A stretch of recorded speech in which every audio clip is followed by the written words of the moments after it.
Ladies and gentlemen, welcome to Negative Influence. I am your host, Justin Allen, and today we're going to be sitting down with Rome-based photographer Constantin Roman.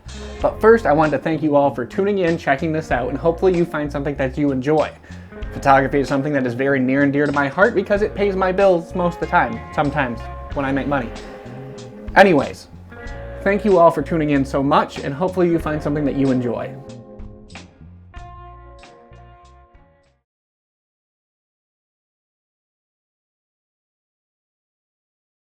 So you're in Rome, Yes, I've been here for about 2.5 years. and you moved from the US? Yeah, I actually moved to the US when I was really young and moved around a lot in the US.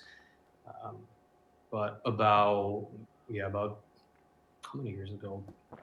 Probably about 5 years ago, maybe, like just as COVID was starting to really pick up. My wife and I had been talking about it would be nice to go somewhere else, out of the US. Um, but it took a couple years to get that figured out. And how did you get into photography? Was that something you did before moving to Rome? Yeah, I kind of a long history, I guess. In high school, kind of on a whim, my high school offered a photography class, and I didn't know until joining the class that it was actually a darkroom photography class. Um, but I thought, all right, this is still pretty cool. Let's just see what happens. Um, so I ended up falling in love with it. Then I still did photography just as a hobby for fun, um, through college, but never anything particularly serious. Like, I took a class on it in college, but that was as far as I went with it. Um, and then I kind of took a long break from art making in general. For a lot of reasons, I just couldn't really do anything. And then about a year ago, partly out of boredom, partly out of like the need to do something. Um, Before we moved here, my brother had given me his old A7R3, and I thought, well, this thing's sitting here; it's been collecting dust. I should really try and use it. So I did, and it's I just kind of went hard with it, I guess, hard in air quotes. Um, Yeah. yeah, it's been nice just to be doing something again, because I feel like you don't try to when there's always this feeling of, I want to make something, I want to create something, but I can't do it because of XYZ reason. Um, when you can get over that hump and then actually start making things, it's really, really nice. Yeah, I agree. That's why I'm kind of jumping into the podcast realm because the solo stuff on YouTube is great, but it's a matter of always having something to come up with by yourself and having no bounce back. Because I live in a rural area. My closest friend lives a half hour from me, and I don't always want to drive that. So it's just, with our schedules, it's just hard to do. So I figured, well, I'm making a lot of new friends on Substack. I might as well talk to them and see if we can't come up with some things on our own. And it might spur something else with the YouTube stuff. Yeah, it is interesting too, because I feel like I get the feeling that you and I and probably a good number of other people, for some reason, everybody migrated to Substack right around at the same time. I don't know what, something in the water, I guess. I don't know. It was the comment section of Instagram that hurt our feelings too much, and we saw too many ugly things. Because, dude, Instagram is a cesspool of horror. Do you still use Instagram? One of the ideas that I had when I got back into photography and trying to do it regularly, I told myself, okay, I'm going to try and document this somehow, and I'll do the thing that a lot of people do. I'll like post one thing to Instagram a day, just like one picture a day. Maybe a couple of times I posted two or three in one day. A couple of times I haven't posted anything for like a week, but I've been trying to keep to this set, quote unquote, schedule of post something every day. not with the intention of like trying to grow a big following or something like that, but more just to have a place that's really easy to use. I can just dump everything there.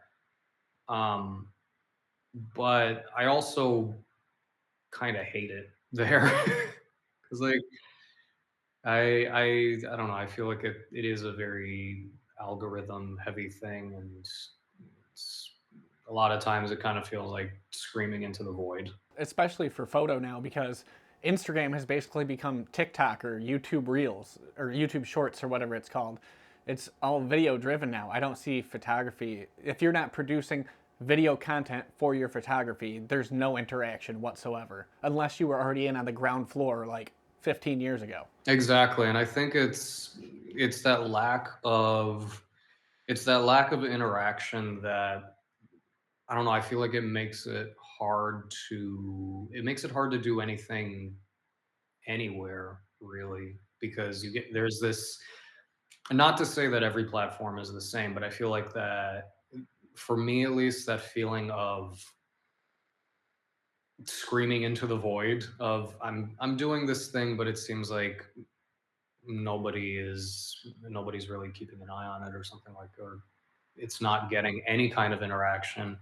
I feel like that feeling of almost a little bit of defeat kind of trickles into trying to use a place like Substack. And then I find myself not really even using that because of this feeling of, well, now I just have to juggle another platform. The day I downloaded Substack, I uninstalled Instagram. I installed it. I saw everything that was going on, and I was like, "See you later, Instagram." Just gone because I didn't post loyally on Instagram or anything like that. But anytime I did, I'd end up doom scrolling through all these little clips and stuff, and I hate creating short form video content. If I have to do that, I'll just cut it from longer ones. But I hate short form content because there's nothing there. It's just a way to get attention for 10 seconds and hope somebody throws you a like instead of doing anything of substance that they might enjoy. It's the lack of attention drives me insane when it comes to short form content. It is frustrating how I don't even know where to go with it beyond saying it is frustrating because there's so many things you can say about how it's frustrating, why it's frustrating, but that's the problem is there's so many reasons and so many ways to say the same thing. It's like, where do you even start? I find it frustrating that it's almost required to be a content creator if you want to be a photographer in any professional setting. So you can't just own a photography studio anymore. You have to have this entire production for people to check out before they'll even consider you taking their photos. And at the same time, it's like, well, I'm a photographer. I don't want to have to do all like they functioned for years before this. Why do I have to create content now? And it's like you have to earn their trust through video before they'll consider photo, even though you already have your photos posted for them to see. I guess it's the same in a lot of other creative fields too. Like if you are I guess if you're working in design, you're no longer expected to just be the graphic designer. You also have to do motion graphics. You also have to know some video. You have to do all these other things that up until now weren't a part of what was expected of you. And what's the term for that? It's job creep, where more things just get thrown at you. And I don't know. Maybe the fact Yeah. that everyone is expected to also just be creating content is an extension of that. How it's become a normalized thing across the board, I guess. They call it multifaceted artists now instead of just job creep, whatever they want to call it. They're trying to market it to be like, oh, well, you can get paid more. And it's like, I don't want to get paid $1 more for doing 7 jobs. Yeah. What attracted me to your work is that it's different than a lot of the stuff I see people posting now. Your work reminds me a lot of. Do you remember? It was probably before our time. I don't remember what years they were active, but Provoke magazine from Japan. That name recently came up, and I have in some context, and I cannot remember where, but it sounds super familiar. Your work, especially your black and white work, reminds me a lot of the Provoke stuff. Not so much in the actual photos, but the feeling that the photos evoke. It's just very raw. Your photos are very raw, and they feel. I feel like they, and that's not a That's not insult. That's not an insult. I feel like they're very raw and they evoke emotion in people, especially with the protest photos that you posted recently, or that I saw recently. But is is that an intentional thing where you're trying to evoke these emotions, or are these just happening through chance? First of all, that's a really nice thing to say, just in general. So thank you. I want to come. I want to come back to like saying that specifically, and talking about social media and sort of that feeling of screaming into the void. But I'll come back to that later. But um, in terms of this feeling of rawness, I guess if we're talking about something like if we're talking about the protest stuff, I do feel like being in that context, being in that kind of space, there is in a place like that, those kinds of feelings will come through more naturally because it's this very already this like very emotionally charged scene, this very emotionally charged place, right? And I don't know if in everything outside of that, I don't know if it's something I'm trying to do intentionally, but I don't know. I guess I'm trying to document just the things that I see and the things that catch my eye, and in doing that, you do kind of see things in their natural state, the way they are. Do you refer to yourself as a documentary photographer, or do you prefer street photographer, or are you somebody who's just like, I'm a photographer? Honestly, I don't know. That's fair, man. Me either. I've said documentary photographer in here and there. I don't know if street photographer is necessarily the right one, at least in thinking about what a lot of stuff passes off for street photography, because it is such a big umbrella term, and I don't know if that necessarily fits. I guess it would be better to just say I'm a photographer, or let's back it up even more. I'm just a guy with a camera. There you go. That's how I refer to myself. People are like, "Oh, are you a photographer?" I was like, "Allegedly." Yeah, I think sometimes people said that, and I've just been like, yeah, I hope so. Because you're never sure in your own work. It's it's part of that screaming into the void thing.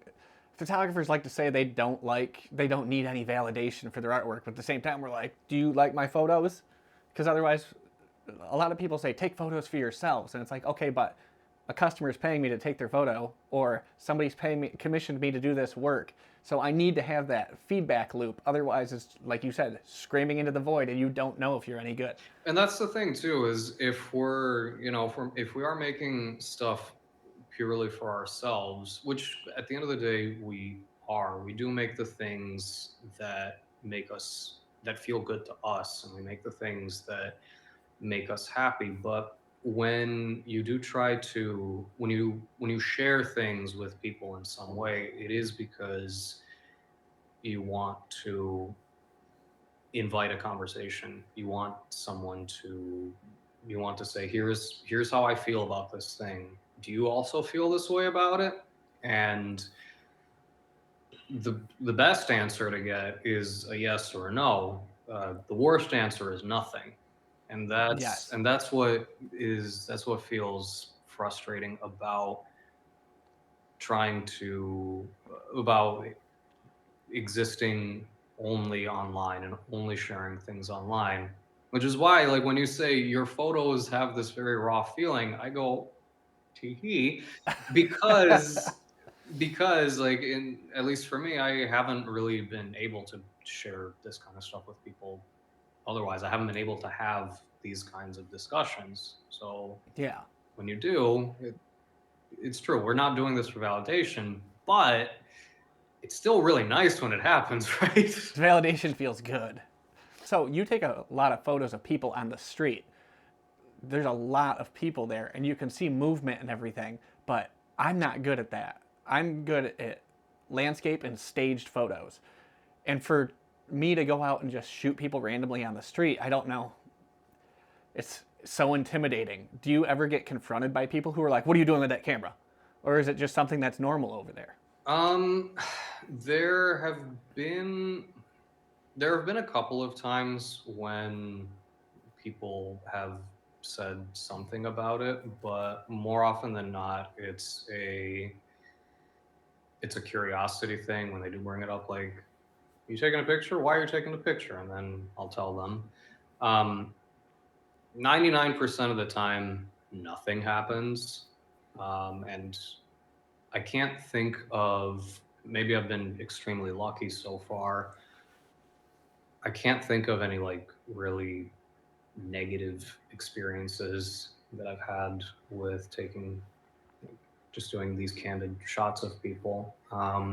You're not alone in feeling that intimidation. I think, especially when you are starting to do it, and I'm not saying this that I'm by any means an expert, because this is still, I've only been doing this for like not even a year at this point.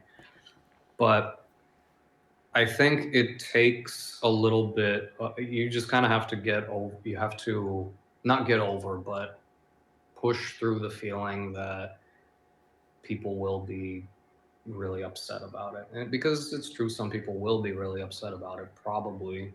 But I think when you make your intentions clear, if someone does say something, you explain, you talk. Usually, things end well. Um, in For me at least, a couple of the things that have also helped have been, I hate to bring gear into it, because I think gear is like the most boring thing to talk about. Um, but wide angle lenses help. Um, I love my little Olympus camera to death, because I can be pretty. This is not intimidating for people to see. No, not at all. If they see this, they nobody cares. Um, but I think even one of the things that helps too is that when you're using wide angle lenses, in order to get a halfway decent shot of somebody, you have to get close. You have to like be physically near them. And I think when you just do that over and over, like putting yourself close to somebody else, I think over time it just becomes not not that the intimidation ever completely goes away, but I think over time it really, it doesn't feel as like pressing. Maybe I just need to photograph people smaller than me so I'm not as intimidated. But then it comes up with a whole different other problem with ethics. And that's the thing. I think even in taking these kind of portrait, like in taking portraits of people on the street, because there are so many different approaches to it, there's so many different ways to do it. You can make it a very obvious thing and ask someone, "Hey, can I take your picture?" That changes the dynamic a little bit, and it's no longer candid, but it is still, you know, you're still interacting with the person and kind of improvising a photo. I want to go back to the the Provoke magazine comparison, because something I wrote down, I took notes on your work, and especially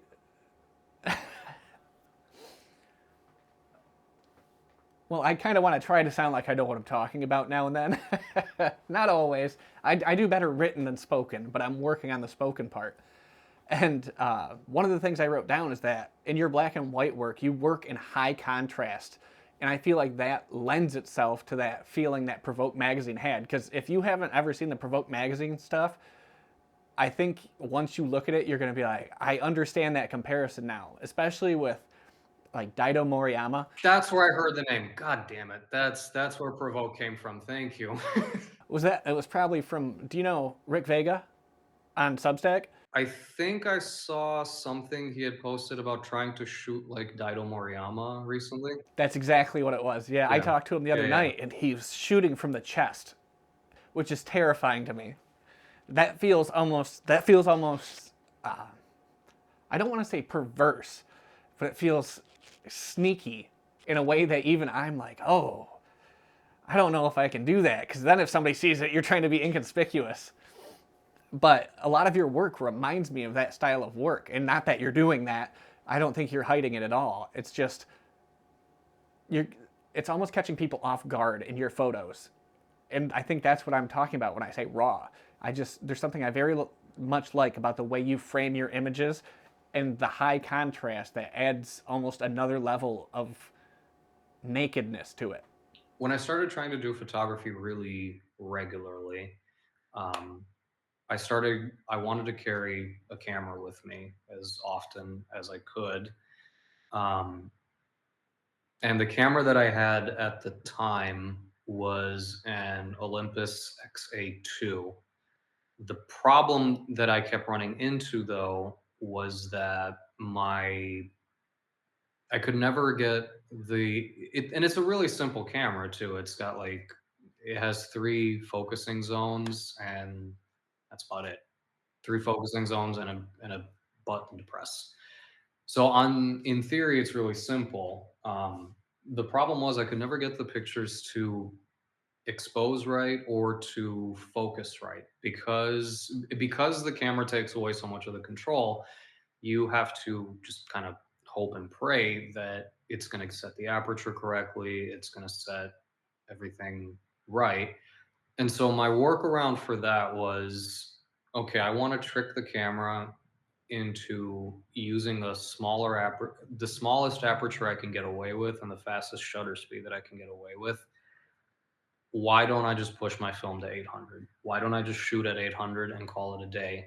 And I was already shooting the Fomapan 400 because it's it's cheap and plentiful.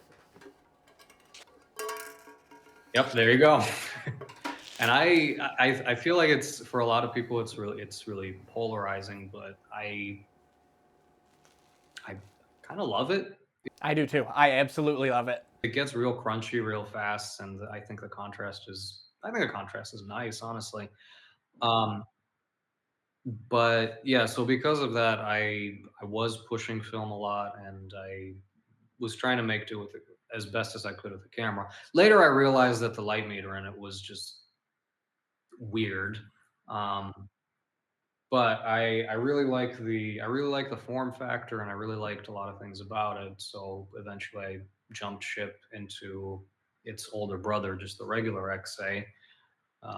So now at least I have a working light meter, and I can shoot at f8 or f11 without any issues.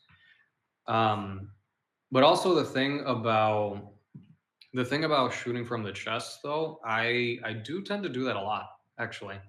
Or not from the or maybe not like right from the chest, but so my workaround for I don't want to call it a workaround. I'll call it a in big ass air quotes technique. Um,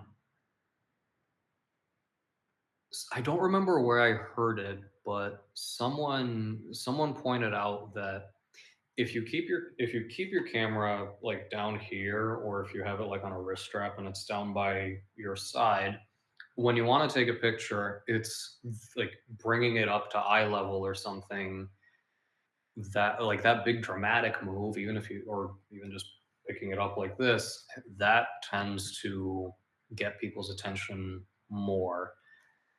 So my two tricks for that are either when I'm shooting with the digital camera, just keep the 28 millimeter on it, and I can just get away with shooting more. Or um, I keep the camera, whatever camera I'm using, I'm holding it kind of like this, like just by near my chin, and then when I see something, I can either just take the picture really fast, or if I have an extra second, I can try to frame really fast and then shoot.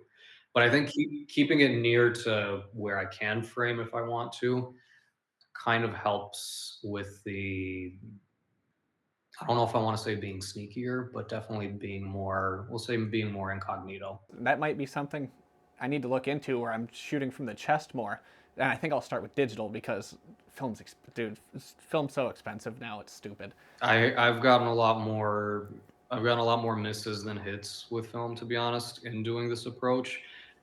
but that's also kind of why I've tried to slow myself down a little bit. And when I do keep the camera here, when I want to take the picture, I will try and frame really quickly first, and it definitely helps. It like when it's already there, it does help you move a little bit quicker. But God, sorry, talking about film prices too. With all the tariffs that are already starting, I don't even want to know what it's gonna be like for y'all over there. I have a couple buddies who stocked up their freezers, so I might be able to buy some off them. But after that, man, bulk rolls are disappearing left and right. I've seen 7 rolls of 500T for sale since I bought mine, and now there's 4 left, I think. That's wild. And kudos to you for getting that too, because it's always been in the back of my mind if I should get one. You've bulk rolled before, right? Hmm. Yeah, because you did it without a machine though. And that article, I think that article I read, you did it manually, which is insane to me. I do it in the slowest and stupidest way because I just couldn't be bothered to get a bulk roller. Now, hang on. So, I'm sliding off camera for a second here. So, if you want to pay for shipping, I'll send this one to you. It's like straight up. It's just the shipping. You can. It's like it's literally just sitting here doing nothing. You know, I asked one of my students to 3D print me one like more than a month ago at this point, and he has been extremely flaky and has not. So I think when I'm in the US next month, I might actually take you up on that. Where are you going in the U.S.? I'm going back to Illinois to deal with some bureaucratic garbage. That's where I was born, is Illinois. Where at? I have to ask. Champaign-Urbana. That's where I went to college and spent a lot of time after college and recorded some albums and have a lot of friends in the area. So What a small world, man. are you still around, or are you somewhere else now? I'm in Michigan now. Yeah, I moved to Michigan when I was like 8 months old, I think. But I've gone back to Illinois several times. I love going to Chicago. I've storm chased through Illinois. We got hit by a tornado just outside Peoria, so it's I like Illinois very much for as flat as it is. No, I have a lot of good memories of Champaign, and yeah, it's one of the very few places in the U.S. that I do miss pretty dearly. Did you do any street photography while you were in the U.S., or do you plan on doing some? Let me rephrase that. Do you plan on doing some more street photography while you're in the U.S. next month? I mean, I would definitely like to. I'll be in Chicago suburbs and probably spending a good time in the city proper too. And I do feel like that will be a good opportunity to see or not even new things, but like see the same things through a different literal and metaphorical lens. Um, because I remember like back in high school when I had when I had started doing when I had started shooting film and started dipping my toes into photography, I had gone into the city a few times trying to do that, but you know, it was not great. Not because it was a bad experience, but because I was 17 and had no idea what the hell I was doing. I mean, and now I'm 34 and I have no idea what the hell I'm doing, but it's a different story. Nobody ever really knows. They're all faking it until they make it, man. And then when they make it, they're like, I know what I've been talking about this entire time. But you were talking about your old work. Do you go back and look at your old work a lot? And what are you looking for when you do? Are you comparing yourself to yourself, or do you think you've not seen any improvement? Because I'm very self-critical when it comes to my work that way. And I think it's good to. I think it's good and it is important to be self-critical. There's that thing like if you can look back at old work that you were doing and feel a little bit embarrassed about it, then that's a sign that you're actually improving, that you're growing, and that your tastes are developing, your standards are increasing. And I I do look back at some of the stuff, like even from. I'm not looking back at anything from like high school and college because that stuff is somewhere. I have no idea where. Um, but I will look at even the things that I was starting to shoot last year when I was trying to relearn what do I want, or not even relearn, but even figure out what do I want to do, what is the thing that interests me. I can look back on a lot of that stuff and say, oh yeah, this is trash. um and that's okay, that's fine, like because Yeah. like even right like now I have a better sense of like what I look for in, or what I consider to be a successful photograph, and I have a better sense of that. But I'm sure that in 6 months or in a year or however long, I'll come back and look at these things right now that I am very proud of, that I think are really successful, and I will think, oh, this is trash. And that's okay. That's fine. It's like I'd like to keep moving forward in whatever way I can. I'm a bit of the same way. Even though now and then something will pop up on social media that I've shared, it'll be a memory that pops up, and I'm like, I had to delete that. That's going Yeah, away. that's a different Yes, story. it's like we're just gonna erase any evidence of this happening. Yeah, every once in a while, Facebook will remind me of like a post or a joke that I made from 6, 7, 8 years ago, and I can remember the feeling of, oh, I was really cooking with this one, but now I look back at Yeah, it and think, no. I was cooking, but it was a bad recipe. Yeah, exactly. Although, I do remember there are certain dumb shit things that I've posted that I still strongly stand by. Um, One that it's somewhere on a hard drive that I need to get back. It's the Iron Maiden logo, but it says John Madden. I'm really happy about that one. I'm real proud of that one. You should make that into a T-shirt. People would buy that. That was a thing I wanted to get into for a while. T-shirts. Just making stupid T-shirts. I was a screen printer for 17 years before I started doing photography. It broke my back. I had to stop. My back gave out. My back gave out when I was 34. So I finally got to like the tippy top of the pay. Like I was making so much money, and then it's just the rugs pulled off under you because you got caught in an automatic press because bosses don't care about safety features. I wanted to get into screen printing, like commercially to make stuff like that. And I lived in North Carolina for a while, Raleigh, Durham, Chapel Hill area.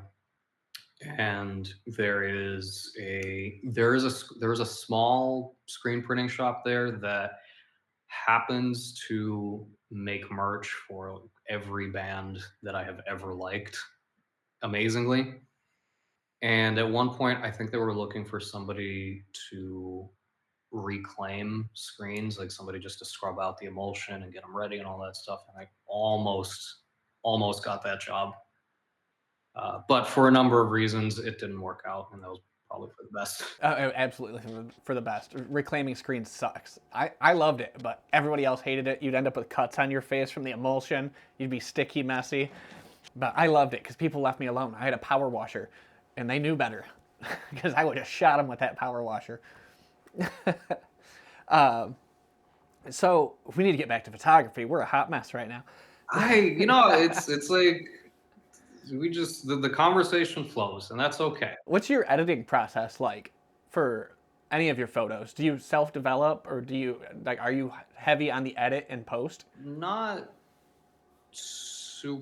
not super heavy. I do, at least for black and white film, I do develop my own. I have not been brave enough to try color processing, only because I I've heard mixed opinions about the shelf life of chemicals, and I feel like I would have to shoot a lot of color film to justify starting to develop it myself. But I don't shoot a lot of color film, period, because it's so goddamn expensive already.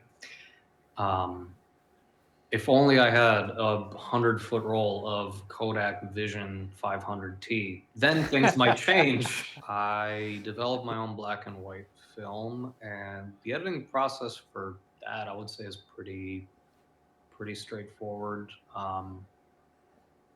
I scan everything with the Sony and a macro adapter ring and the cheapest light source that I could find on Amazon, which was like $20 for a film carrier. So that was cool. I guess the only like really extra thing that I have to do for that is because the light source is kind of a piece of shit. It adds this weird like vignette to everything where like the corners are softer or something's up with the corners. And I've determined that it's a combination of the film carrier Yeah. and the light source, both being, $20 on Amazon.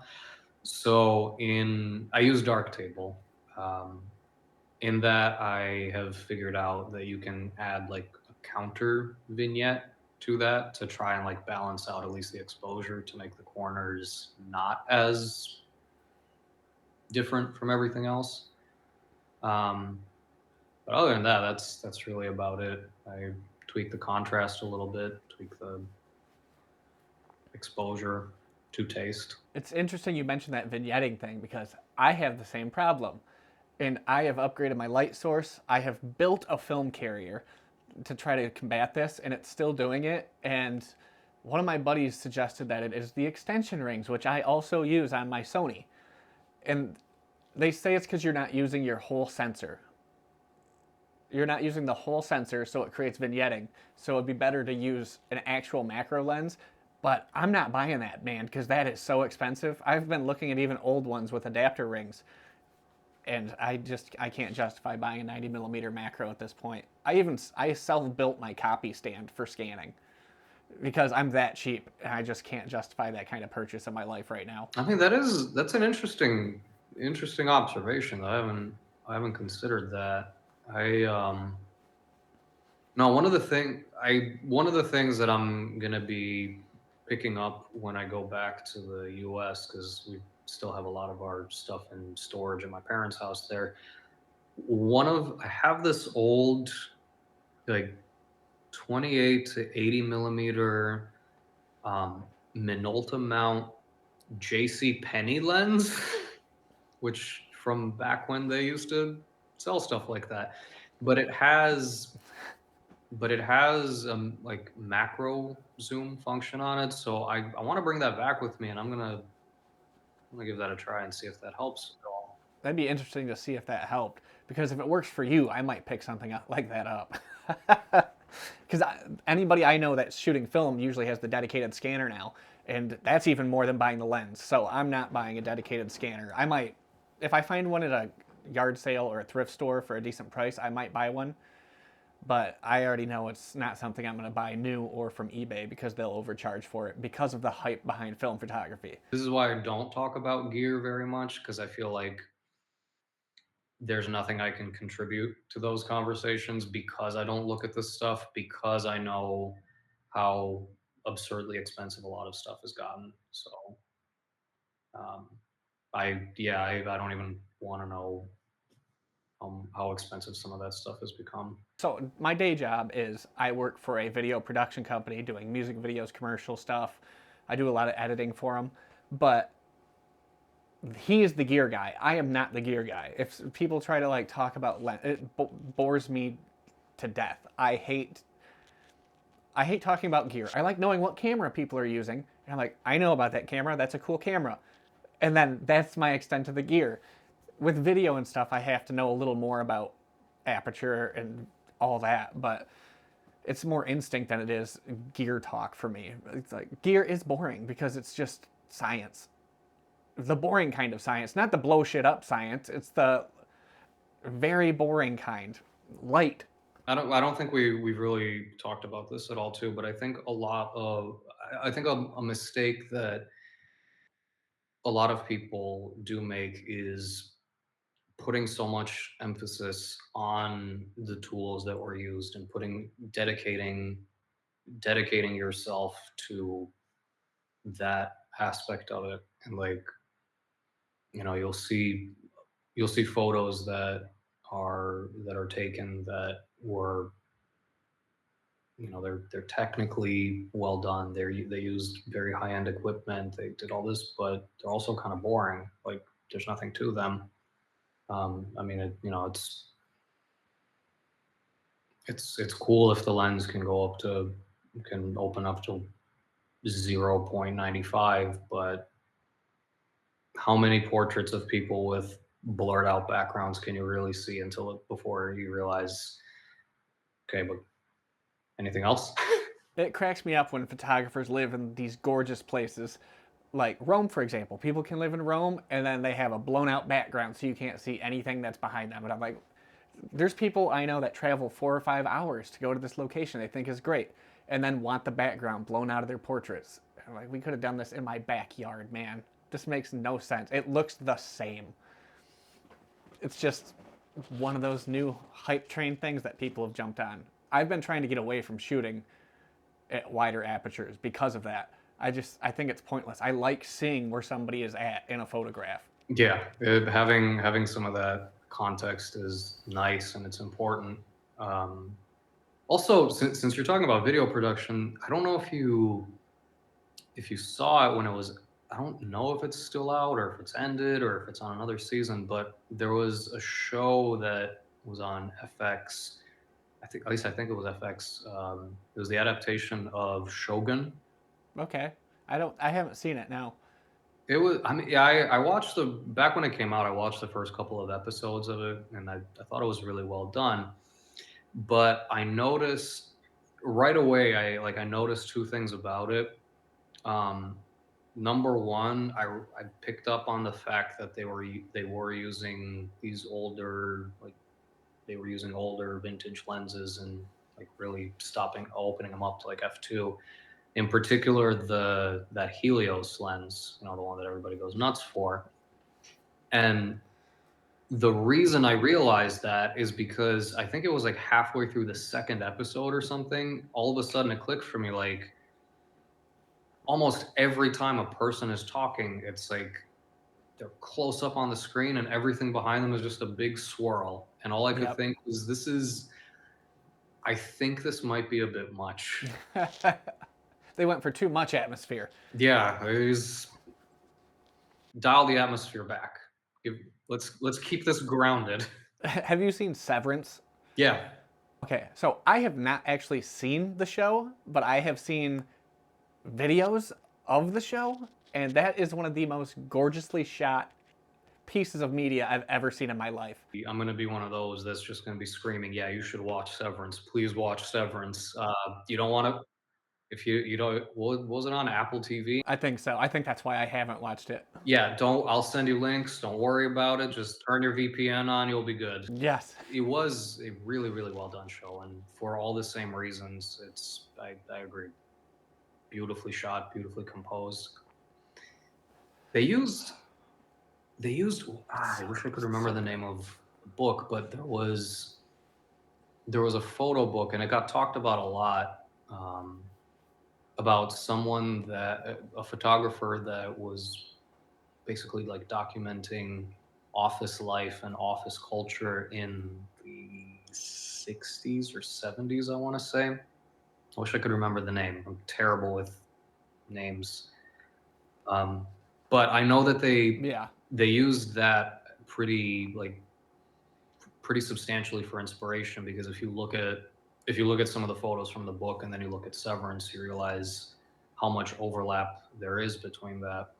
But I think that's what makes it interesting too, in that they're using this like they're using a photographic point of inspiration and a jumping off point for how they're producing the show, and it ends up with like every frame turns into this beautiful thing. It's one of those shows that shows up on reels or shorts, And I'm like, I have never seen a bad image from this damn show. Who is shooting this? Yeah. How many people are involved with it? So it's cool that it's based on a photographic book of office life in the 60s. I'm going to have to look into that because I might buy that book. Yeah, even if you end up not buying it, definitely looking up some of I think the photos from it are pretty readily available online now too, especially because I think Severance kind of got people thinking about it again. You said something about a while back about people's photos. How'd you put it? That they may be technically sound photos, but they're boring. Yeah.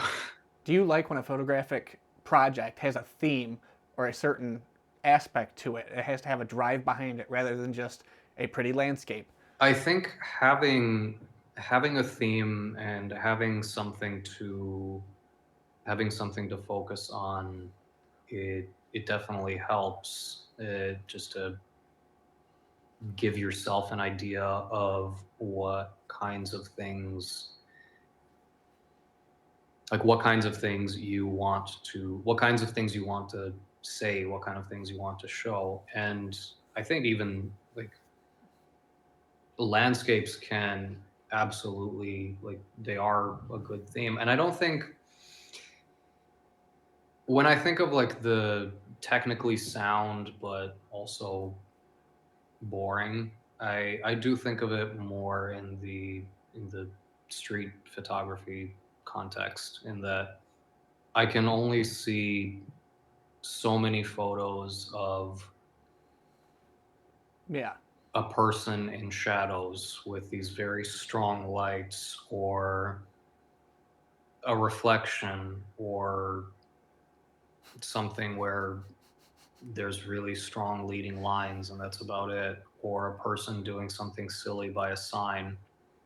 Those are all like the technically sound, but also really oversaturated things that I've grown to really, really dislike. They've almost become a cliche in photography at this point. I do think about this a lot, and not to change. I feel like if I go down this road, I might be changing the subject a little too much. No, you're fine. Change the subject, man. Um, no, I think the reason why I think the reason why I don't really like those kinds of photos is they do feel like something that is like, it's immediately really aesthetically pleasing, but a lot of times it doesn't feel like there's a lot of substance behind it. It's very Yeah.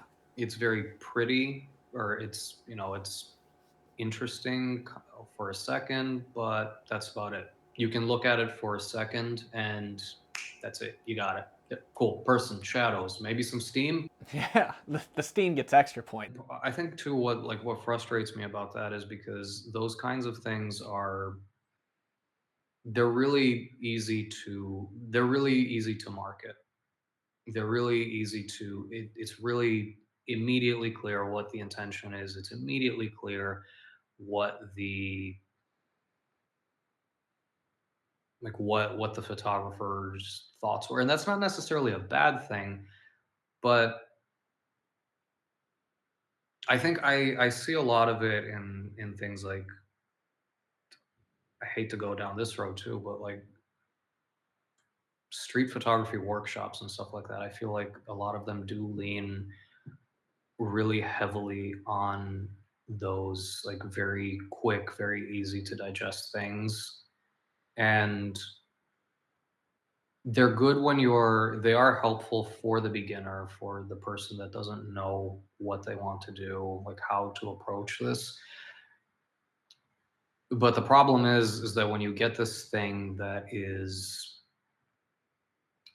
very immediately visually striking and very immediately easily digestible, like a lot of, maybe I don't want to say a lot of people, I don't want to generalize, but some people do stop there. They say, okay, well, this works, this gets results, this gets likes because people see these visually striking things that don't have a ton behind them, and okay, I'll keep doing this. This is what's getting responses from people. And I think the reason why it does bug me a little bit that that is such a focus of photography workshops specifically, and this it kind of goes back to what you're saying about you're in a rural place. The closest person to you that you could do something like this is a half hour away. I i have a similar but opposite problem in that I live in a place where I am still kind of dealing with the language barrier. Yeah, my Italian is definitely far better than it was 2.5 years ago, but 2.5 years ago it was non-existent. So I can carry out a conversation with people and I can express myself to an acceptable degree, but I do still struggle with trying to find other people specifically in this context, like specifically for photography. And what I've been noticing lately is that there are a lot of photography workshops that are also pitched as like a networking opportunity, a networking event. You can pay us the 300-400 euro to attend our workshop, and you can meet other people. And I think that's I don't know. To me, that rubs me the wrong way a little bit in that it's part of the problem with it's part of why we share our stuff on social media in the first place. We want to connect with other people. We want to start conversations with other people, and it feels strange and kind of uncomfortable when that need for connection gets paywalled. Yes. It Somebody's trying to capitalize on it. Somebody's trying to Monetize loneliness. exactly. And so as a result, you get folks that do attend these types of events where they see the kind of things on social media that do get interaction from people, and that's what they make, and that's when everything becomes kind of repetitive and oversaturated. I realize I was rambling a lot there. No, no, you're fine. So Because you had a lot of great points there. I never really thought of it that way. They're so formulaic when it comes to a lot of street photography workshops, because I think a lot of those street photographers who may be teaching those classes will are it is catered to the beginning photographer, and they'll naturally take care they will naturally take advantage of those people to make a buck and then teach them the bare minimum. So a lot of photographers never get past that bare minimum level because they think, well, the professional told me this. This is how I'm supposed to do it. And I don't have any idea what I'm doing. I know the basics of composition. I can frame things decently.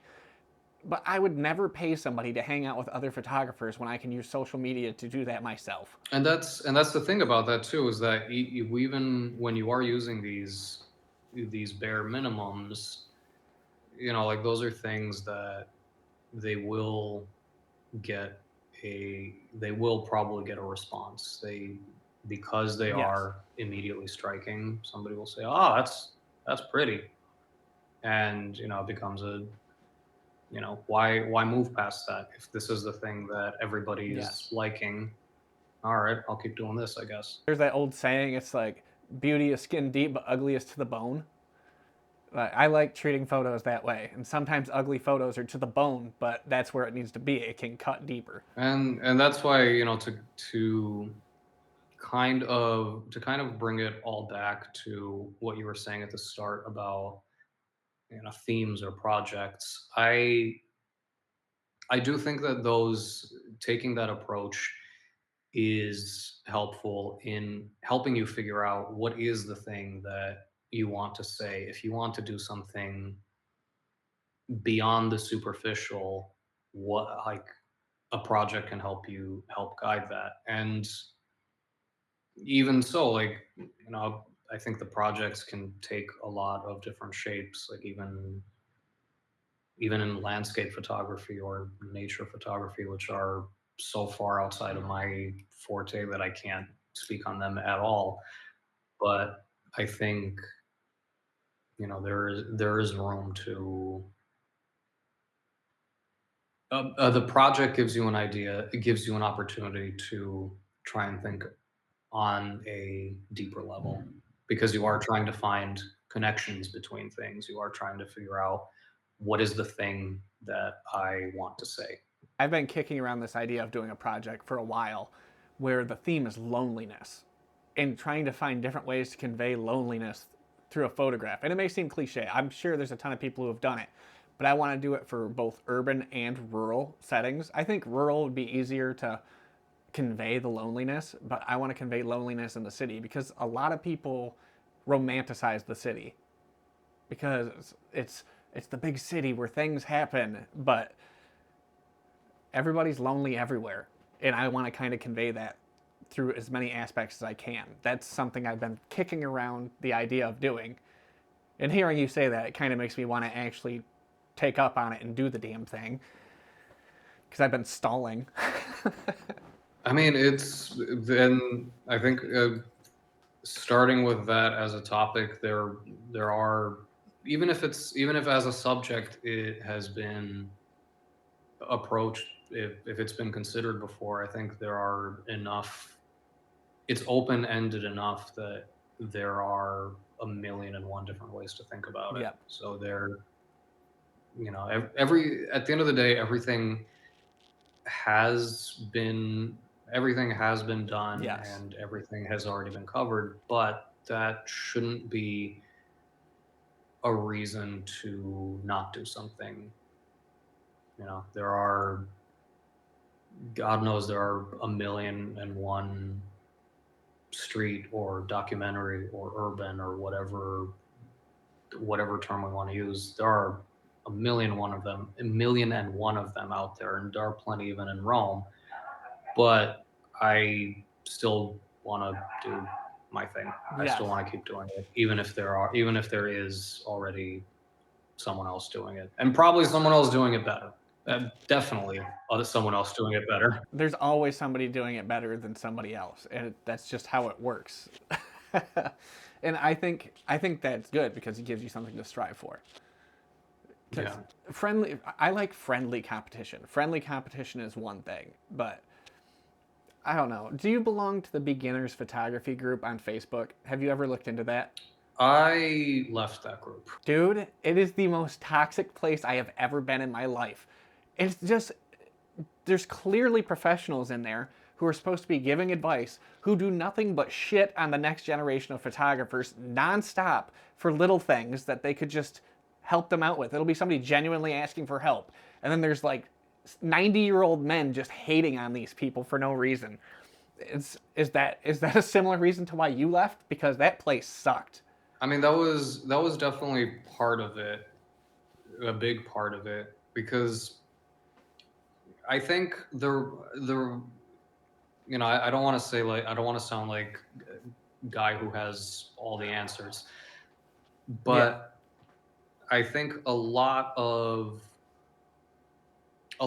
those dudes who do dunk on the dunk on the younger photographers, I think sometimes when you've done something for a long enough time and you've figured out the thing that works best for you, it's really easy to fall into the trap of thinking that that is the only way to do things. And Yes. when someone else does something else or they're not sure of what to do, if they're not doing it your way, you see it as it's the wrong way. It as effective of a way as your way may be, it is not the only way.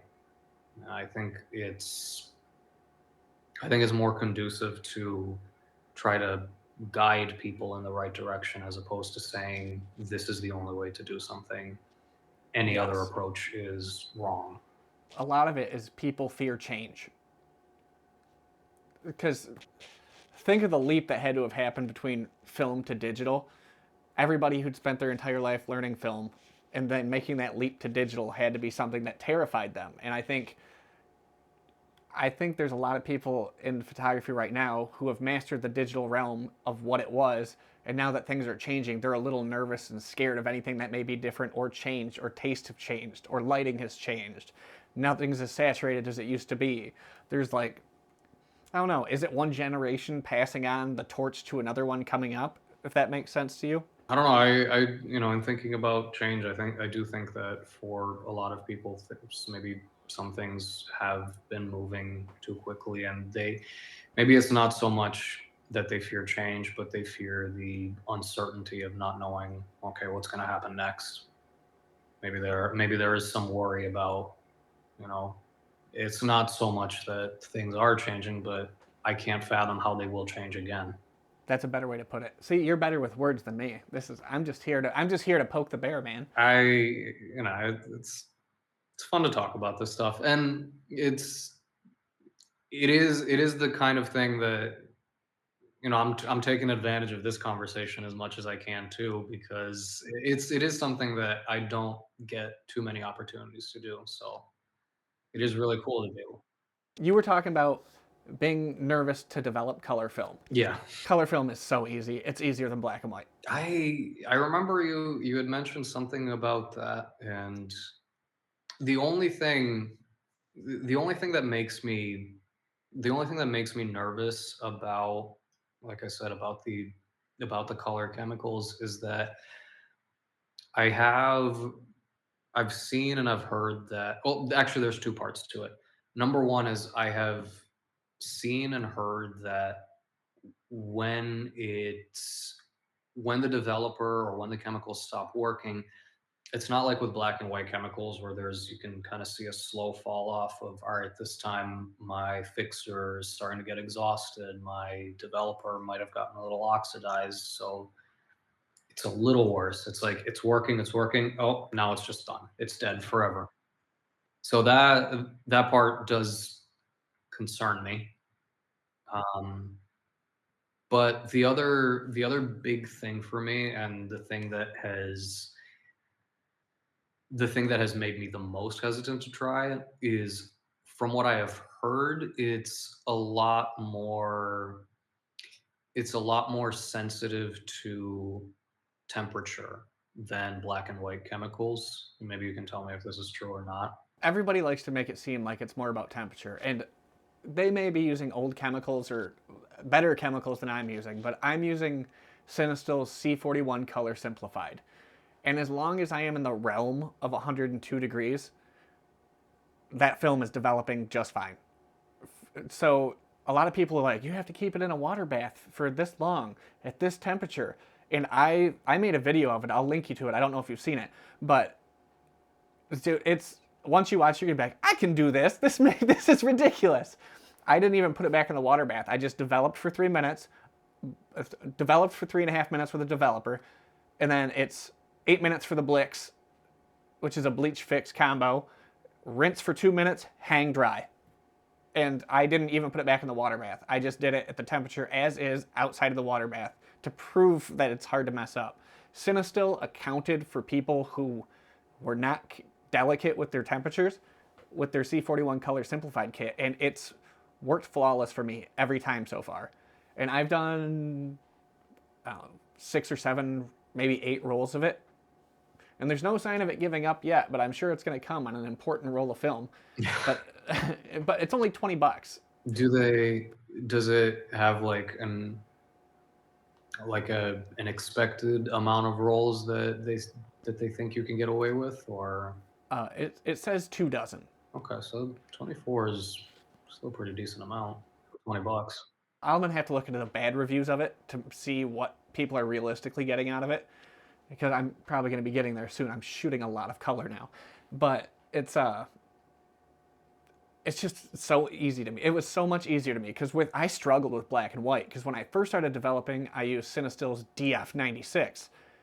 It's a mono bath, and I had massive problems with bromide drag and surging, just ruining my images. It was a nightmare. And I finally switched over to Rodinal, and I'm like, oh, I just had a bad developer. And if people think I'm hating on Cinestill, that's right, I am, because I made a video talking shit about how much I hated that chemical and posted it. And I got hate for that because it's the entry level thing that people are always like, I love DF96. It hasn't betrayed me yet. It will. It's going to ruin your day. I have a bottle sitting right there. I did one roll out of it and then bought Rodinol. Sorry, I went off on a little tangent there, but holy shit, that chemical, it gets my blood going, dude. It's like so much. I have ruined so many photos with it and didn't learn. It's my own fault. But color is simple, consistent, and easy. If you're nervous about it, rather than buying a sous vide machine or Cinestill's insanely expensive heat control thing, which is just the same sous vide I have with a sticker on it that says Cinestill, just Cinestill's never sponsoring me. I would use your sink and make a water bath that runs at 102 degrees. That's all it is. So it's nothing super crazy. You don't even need the sous vide for it. It's 102 degrees, 3.5 minutes of developer, Blix, then you're done. So I think you could do it. Yeah, that's. I'll have to think about it some more. Because that's the approach that I was going to take, was just get a sous vide or something. But that goes back. I hate buying stuff. Like at the end of the day, I hate accumulating things. Me too, obviously, as I have a gigantic rack of bullshit behind me. The thing that I hate more than accumulating things is accumulating things that have like just one very specific purpose. And give or take, sous vide is one of those things that I can't imagine using it for anything else until I figure out some banging sous vide recipes, and then I'm gonna do that. Yeah, I've already been looking at those because I am like, I have it. It doesn't actually sit in the chemicals. It just makes the water hot. I can cook with this still. And my fiance's like, I don't know about that, man. You're handling some pretty bad things around it. Like, it's fine. It's fine. We'll bag the food anyways. Exactly. Like, you got to put it in bags and stuff before you cook it anyway. So they're not even coming into contact. Yeah. I'm trying to convince myself that cooking in plastic is also a good idea. So, so I'm like, I'm already filled with microplastics. Load me up. Make them macroplastics. Fuck it. Yeah. Yeah, I'm probably not far off from that. We didn't even talk about your photos. This was awesome, man. We're going to have to do it again because I actually hit it off with you, and it's nice having another photographic friend you can bullshit with on things. Yeah, I would love to do it. Yeah, let me know if you ever want to do episode 2. I will say as a sneak preview, and perhaps as if you decide to do this again. Right now, I am going back through basically the stuff that I've done over the past year, and I'm putting together a little zine of something and I'm trying to get a list of. I want to mail a bunch of copies to folks when I'm back in the States. But once I get the zine ready, if you wanna talk about specific stuff from there, yes, be happy absolutely. to do that thing. Cool. Come on here and plug it for probably all 25 people that's going to listen. That's people that might see it, so that's good enough for me. That's why I'm doing this, just in case somebody sees it and is like, this might be good. But I appreciate you coming on, man. It was absolutely awesome meeting you, and I'm going to share the photos you sent me in this episode, if you don't mind. I would love that. I'll share them at the end of the episode so people can understand what we're talking about, or I'll overlay them over top of some of the stuff we were saying. But I will include them one way or another. And thanks for having me on. It's been a pleasure. Yeah, same here, man. Thank you very much.